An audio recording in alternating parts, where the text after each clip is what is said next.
Welcome, everyone, to another episode of Meta Transitions. Today, we have with us Glorie. Glorie is going to introduce herself to us. Welcome, Glorie, to our show. We are so happy to have you with us. Tricia, thank you so much for having me. I'm just so pleased to be here today. I'm thrilled to be on your program and to be a part of the wonderful words and information that you're spreading to others. My name is Glorie, as you said, as in morning glory. I always tell people that because my last name starts with an A, and so it's always pretty funny. People see it together, which I understand. So my name is Glorie. That's morning glory. I was a career tech entrepreneur for 20 something years up until 2016, when I sold my last two businesses in Vancouver, Canada. And I took some time off after that and co-founded a Vancouver-based business and coaching consulting firm, where we work primarily with small to medium-sized business and particularly women-led startups, where we work on strategic planning and growth strategies, team building, culture creation, digital strategy, and those types of things. And I'm just thrilled to be here today on your program. Wonderful. Oh, I'm so excited to hear much more about your story and what you'll have to share. Just, listening to the experience that you have, and, the idea that you're helping businesses to grow and to start. This is amazing, especially within, as you say, our social climate today. So, Yes. First question, let's jump into it. What is your transition story? Tricia, I have to tell you, I laughed when I laughed in a positive way when I read that the first time, because my first thought was, which one? Yes. I sort of feel in life, if you're doing it right, you have lots of transitions and evolutions and growth and changes and moving forward. So I think we're always transitioning, but obviously for the purpose of your podcast and to leave people with a clear message. The one I'd like to talk about was really my moving from being an entrepreneur to being a business coach, and sort of what that process was, because there's some things around my transition that were challenging for me. There were some wonderful things and there were some challenging things. So these are the things that I would love to be able to share with your audience, and that we could probably, potentially talk about if that helps them move forward. So should I just launch into a little bit into my story? Just launch into it. Tell us as much as you would like. Wonderful. Thank you. So I was in a very niche business called custom installation of home automation, to make it as sort of straightforward as possible. What that was smart home before anybody talked about smart home. Yeah. And it was a very niche business, very technical, technically connected types of systems, where we would go into either large homes or corporate settings, and we would create very large racks of equipment that were stored in mechanical closets and basements of homes that then actually controlled all of the automation in the house. So these homes would have obviously audio video systems, where they would have home theaters, and we would control those, or we would control their lighting or their security or their shade control, their hot tubs, their outside lights. I did this business for a really long time, both here and in the United States. I did live in Dallas, Texas for almost 10 years, and had wonderful teams. I started a couple of businesses in the US.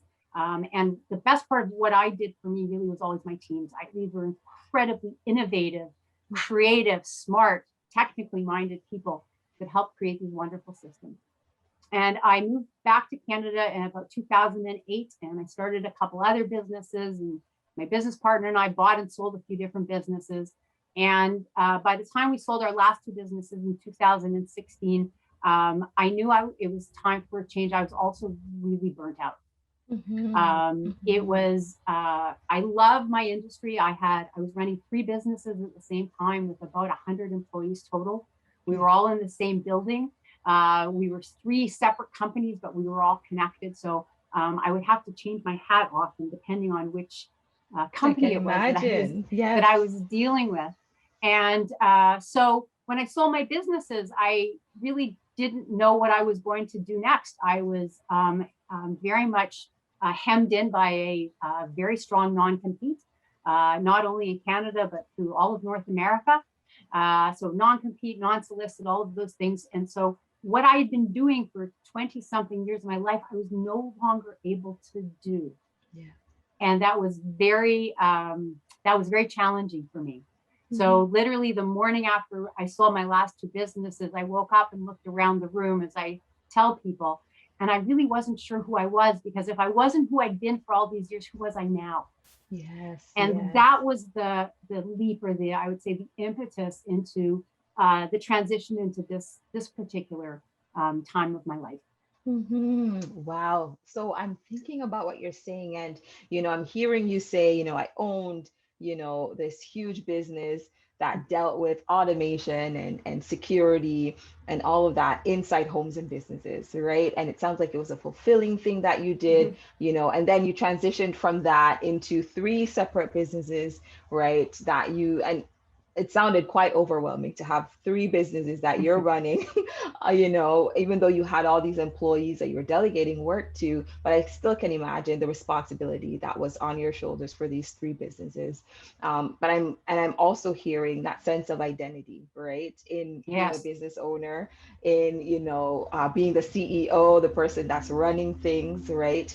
And then to let that go, that idea of selling that, walking away, and now thinking, oh, I'm not the CEO of anything right now, right? So it's sort of like you had to reinvent maybe yourself, and reinvent what it is that you would be doing now in the world. 100%. It was absolutely, reinvention is a great word. Transition is a great word. Metamorphosis is a great word. For me, as I mentioned, I had a non-compete. I couldn't go do what I wanted to do unless I actually left the continent.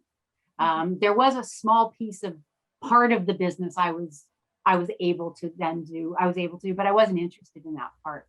So it was really saying, okay, well, here I am. I'm not a retiring sort. I'm certainly not old enough to retire. I had 3 small businesses. I didn't sell Facebook, so I still wanted to work. And what am I going to do next? I was also not. As I said, I'm a little bit older, so what do you do when you're transitioning in sort of your 4th or 5th decade, or your 2nd or 3rd decade of working? And so that's why the time was so. It was impactful. It was so impactful to be dealing with that, to go through those challenges and then emerge on the other side for that. You never want to go through those things. You never ask for that. But going through it was very, very good for me, and I learned a lot. And I know we're going to talk a little bit more about that part of it. But I'm a big believer in life that there's only 2 things outcomes that can happen. You either win or you learn. And so I spent a lot of time learning. I didn't feel like I was winning, I can tell you that. But I did feel like I was learning more about me and what I wanted to do as I moved to the next chapter of my life, and frankly, probably the second to last chapter of my career.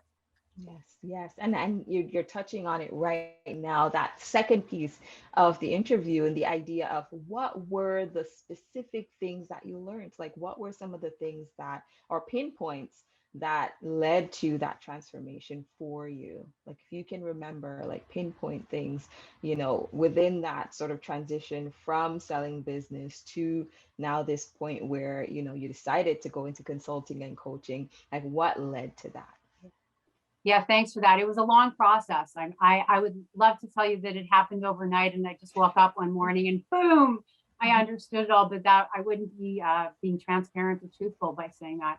It took me about a year, Tricia, to be honest. I was in a bad place for a little while, just in terms of my own mental health. I don't like to use clinical terms like depressed, but I was definitely sad. I had a lot of anxiety. It was really hard for me to engage with other people. I'm a connecting kind of person. I love other people, and the thought of that was just so much for me. And I had to figure out, how to get out of it, right? And so, I was also going through a couple other things at the same time, just to add to the story. In addition to selling my businesses and being burnt out, I had my second dog inside of a year and a half. I had to put down, and my dearest best friend who lived in Toronto had been diagnosed with cancer. I really, and I'm not saying this jokingly, but it was a bad country song. Like that's a little bit what what it felt like for me was that type of thing. So what I did to get through it, there was a number of stages. So one thing is I read a lot of books, and I mean 100 books probably in a year. Anything that had an ism that would talk about an ism, I read. If it was something that was about self-help or growth or actualization, I read the book. I spent a lot of time reflecting on what it was about my past life that I really, really loved. And also reflected on anything about my past life that I thought, I maybe don't want to be doing that anymore. Yes. So that reflection led me to creating what I call my manifesto. And I literally wrote out a page of notes that said, here's what has to happen in this chapter. These are the kinds of things I want to do. This is what I want to accomplish. These are the kind of people I want to associate with. This is the kind of energy I want to put out in the world. This is, and all the stuff I wanted, as well as all the things that I didn't want. I think that the greatest thing that I did, and this is what I would recommend to everybody when they're going through these types of periods in their life, because we all do, change is the only constant, right? Is I think that it's incredibly important to question everything that you believe to be true. Yes. Whether you believe that to be true about yourself or your skill set or your ability or your career or your family, or your culture, or your background, or where you live, it doesn't matter. I don't think there's any stone there that you shouldn't take and flip over and go, and just question it. You may not change your mind about it, but I think it's worthwhile to question that. So it really was a combination of all of these things, plus meditating was a big deal for me, being able to have a regular meditation practice. I did get some life coaching. I did go to talk to somebody who gave me a little bit of that objective outside perspective. But it was really in my own personal self-reflection as I was reading all these books, as I was really questioning everything that I believed. And for me, it was a lot about myself, right? When you're questioning, who am I now? It's about yourself. Those things combined are really what started to help me transition to understand what it was that I needed and wanted to keep me whole, or to make me whole, actually. Yes. Wonderful, wonderful. So I'm getting there 3 different things that you did, within that year that you said that led you to the path that you're on now. So it sounded like, educating yourself with those, self-help books, those podcasts, those, channels that you watched or books that you read, right? That helped you to sort of gain a better perspective on what was going on in the world, some of the things that you needed to find that aligned with maybe your beliefs and values and who you are as a person. And then, those resources, it sounds like, led to that introspection, that second point that you talked about, that idea of looking at yourself and trying to figure out, how can I grow, from where I was to where I want to be, right? And then sort of that idea of, are there things about me I want to keep, right? Yeah, absolutely. Yeah, so that, it doesn't mean that you're doing this whole thing where everything about you is bad. It means that you're doing the questioning, like you said, that helps you to be able to reaffirm some of the things that 100%. You love about yourself that could help to inform your next steps. And then, identify growth areas and places that you can challenge yourself to be better and to do better, right? And then I think for that last piece, you talked about, that idea of being in the present, wanting to be mindful, to meditate, to, get help, right, from consultants that would give you an objective point of view. Those are all great topics, and ways of, being able to, again, transition through what you were going through. And I really love that you said that it wasn't easy, because a lot of times people think that it's easy, right? But it really isn't. It takes time.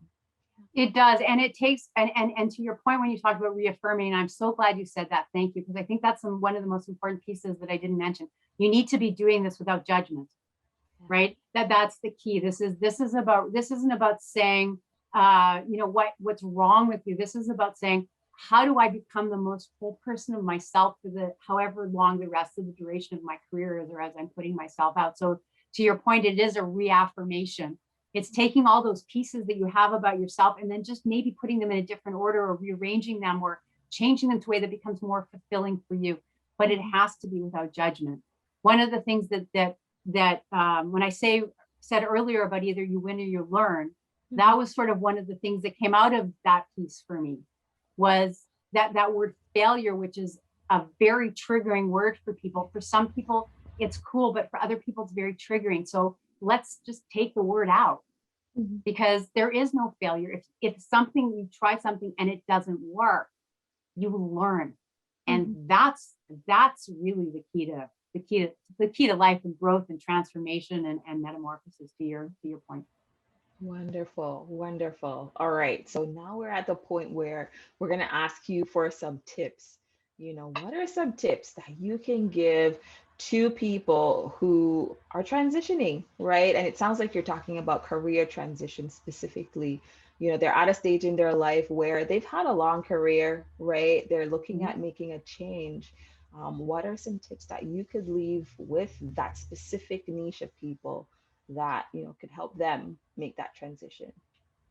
One of my favorite quotes, which is I believe attributed to Mark Twain, is the two most important days in your life are the day you were born and the day that you find out why. Yeah. And I think that one of the most meaningful tips I could give is to figure out what your why is. What's your purpose here? What is it? What's your passion? What is it that just plays to every strength that you have?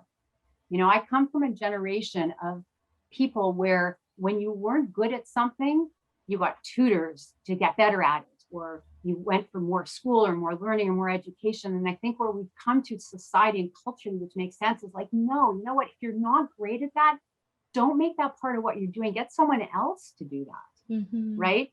Play to your strengths and do the things that really, really energize you and get you out of bed in the morning. So as part of that reflection, I think it's really important for you to come up with your own why statement. What's your purpose? What do you want to do? And how do you want to be remembered? And I don't mean that from the perspective of leaving the earth.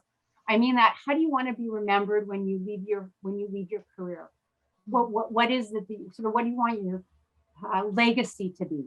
And I think sometimes we believe that only people who have big lives or they're famous or celebrities or athletes, that they leave a legacy. But the reality is we all leave a legacy.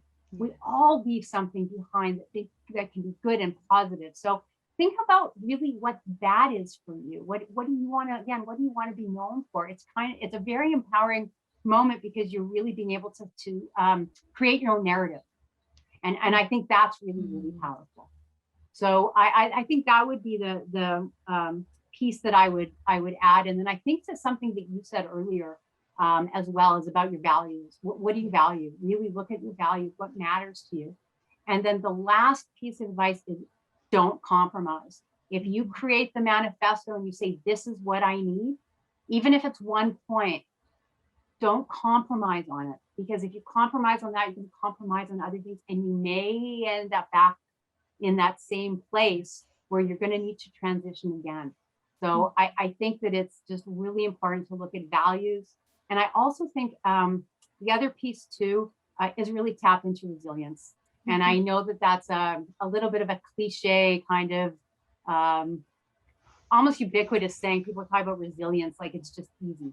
But one of the things that healed me was I actually wrote a blog about resilience in my journey, and I called it "There's a Crack in Everything. That's how the light gets in."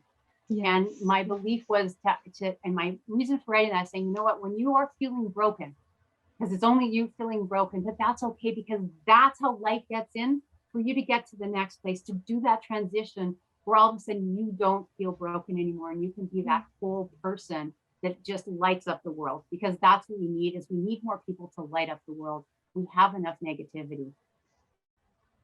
So find what helps you light up the world. Thank you so much for sharing that. Like, I'm listening to you and I'm hearing that sense of, as you say, hope, And that resilient word, I think, even encompasses everything that you said today. That idea of recognizing that transitions are not easy, and then being able to put the work in to get yourself from where you were to where you are now. And then also saying to yourself, I'm here for a reason. There's purpose on my life. And then sort of saying, what do I want to leave? How do I want to leave, you know, the legacy? What's the legacy that I want to Mhm. leave, here on earth? How do I want people to remember me?